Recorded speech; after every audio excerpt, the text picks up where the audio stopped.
land where people believed in each other, where man and woman alike did everything in their power to care for others. The people were a family of a different sort. Their love and reservation for this kingdom and its leaders was enough for them to say, "They are of the gods." In this kingdom, there were three that the people looked to the most.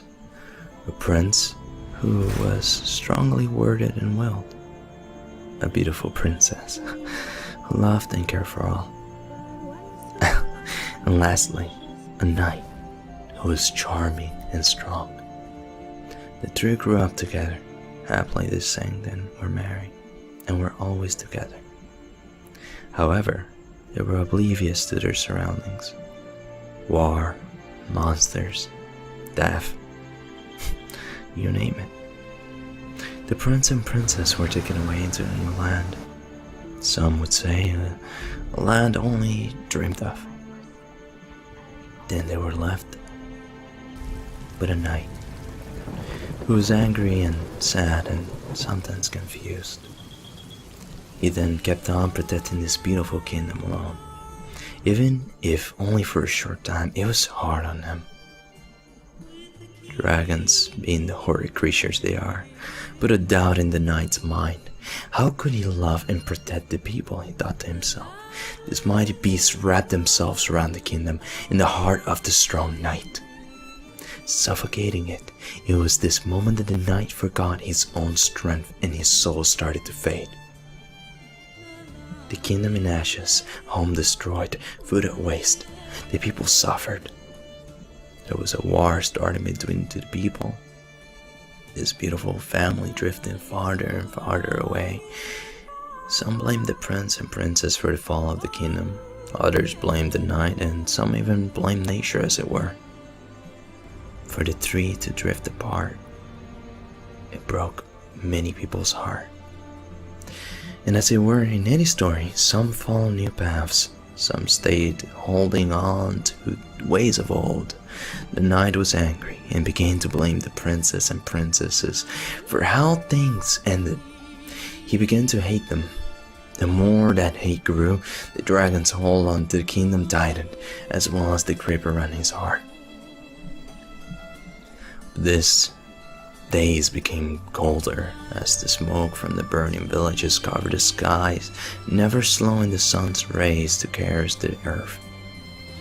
The harvest was not enough to feed the people.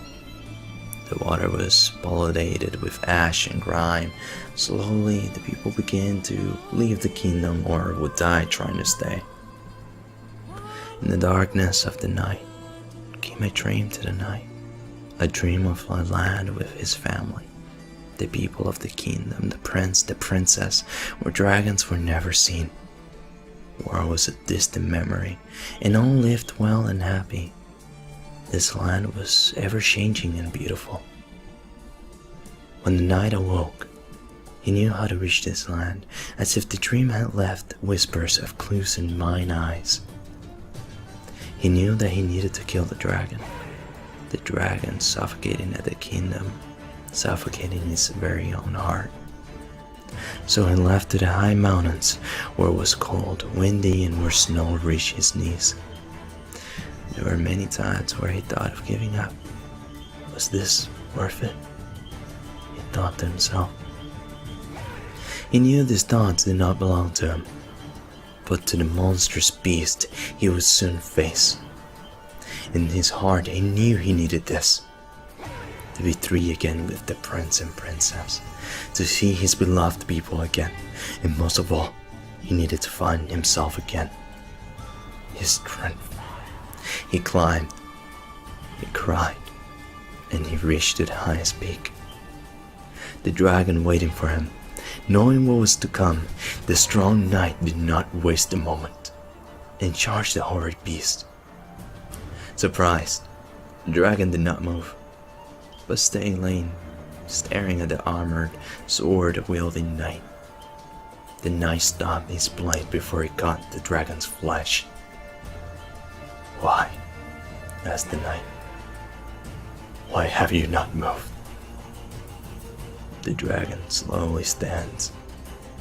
You had choose to accept change. Shimmering in the light reflecting off the snow, he began changing. You had to find your will, your strength. The dragon was splitting apart into a million pieces. You had to accept yourself. The pieces began to almost flutter. Nay, it was flutter the prince saw. They were butterflies. The dragon had transformed into millions of gold butterflies. As they flew into the city, to the icy sky, the knight heard the wind whisper, "Welcome to Dreamland. You are one of the three."